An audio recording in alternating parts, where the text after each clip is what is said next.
When it comes to wolves in sheep's clothing, this is probably the best example out there in the automotive market anyway. It's the Skoda Superb top spec 195 TSI.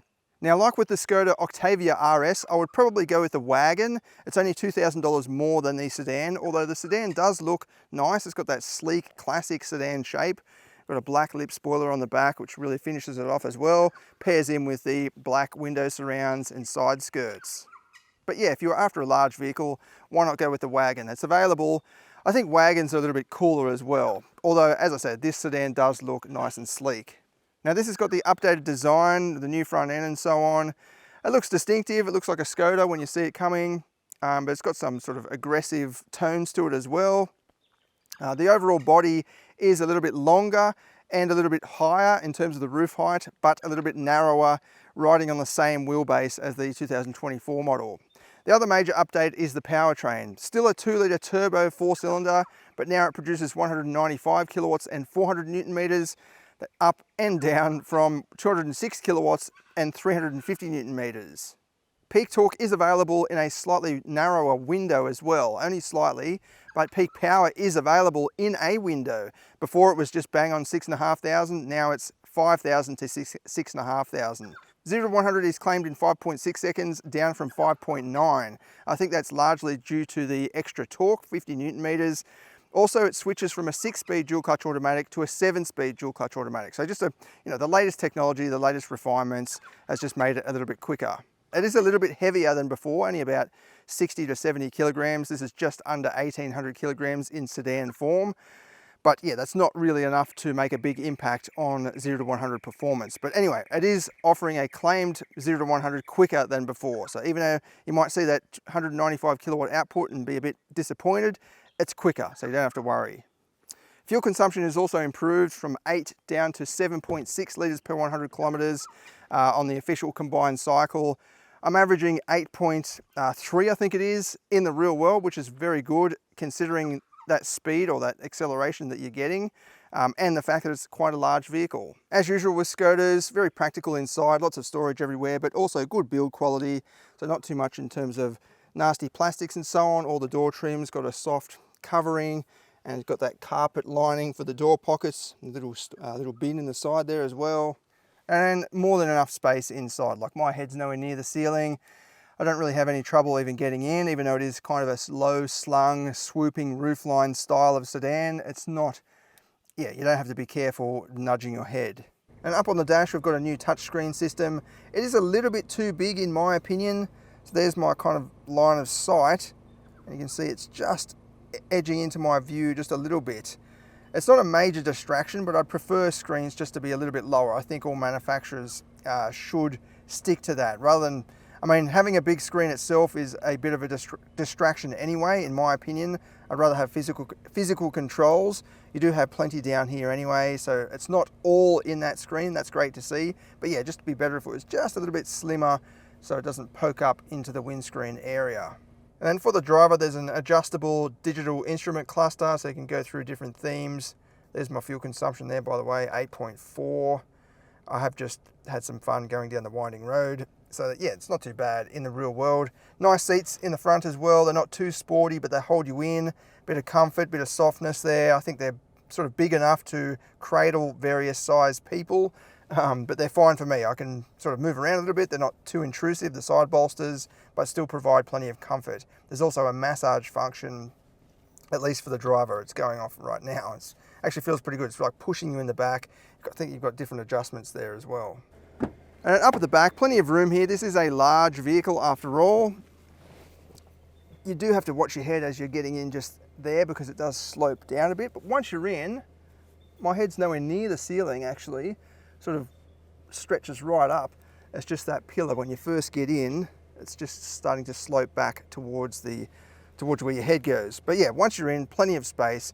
Got good leg room, cup holders, climate adjustment as well, climate vents, and even charging ports. And right up at the back, this does have a hatch lid or a fastback lid, so it provides almost wagon style of practicality. Got fully adjustable little cradle there, so you can put smaller things in that it won't bounce around. Even got this little slot, you can put a folder in there or something, and a big net.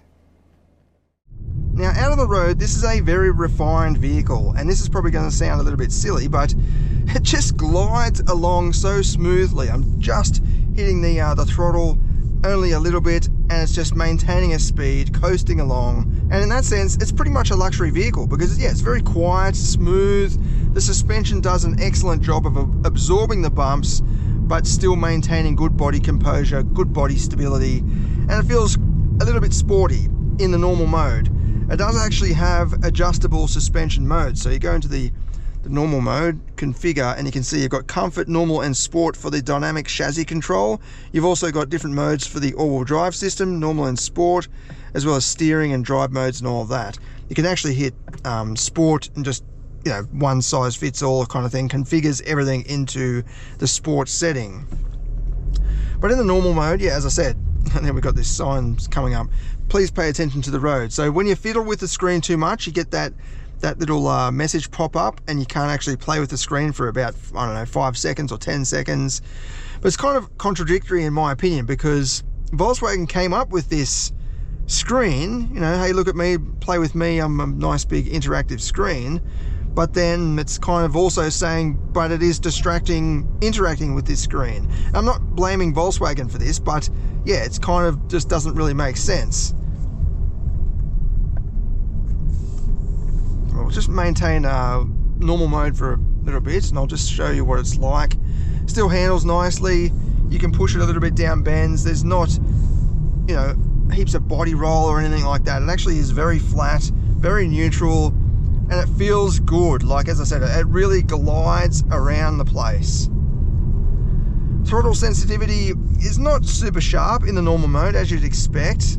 It kind of hunts for the higher gears, but you've got peak torque at about 1700 RPM. So it's just cruising along at that revs, and it doesn't feel like it's stressed, even though the gears aren't downshifting perhaps as early as you might want or expect.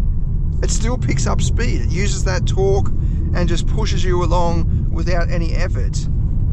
You can flick it over to the S mode for the transmission, just twist the gear shifter forward again, like as in you're going to drive, and just turn it again. And that way you'll get a earlier downshifts, but also it'll maintain revs for a bit longer before upshifting.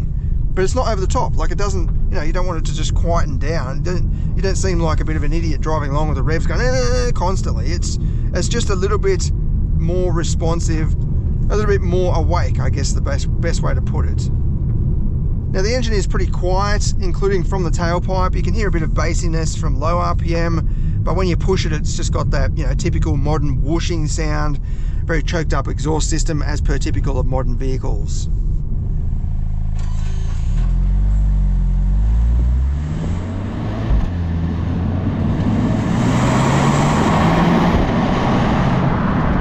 I do like the engine sound, like the sound that it does make. It's quiet, but it does sound natural. I don't think there's any fake artificial sounds coming through the speakers. It doesn't seem like it. You get full throttle.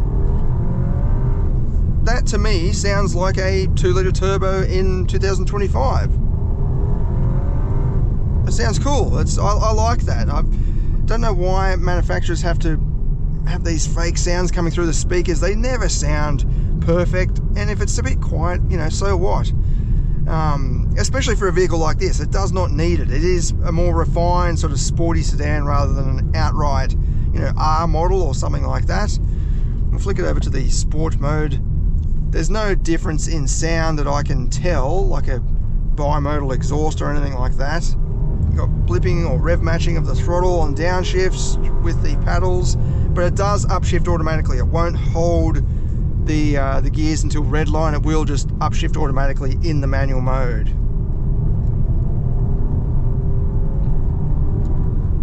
Pretty long gears actually. Good for the Autobahn in Germany, I guess. Full throttle, so that's just upshifted by itself. But yeah, it definitely gets up and goes. It's unassuming in the way that it just builds speed so effortlessly. So going back down, we'll push it a bit harder and see what it's like. But you can actually go back to that D mode even with the sport mode setting.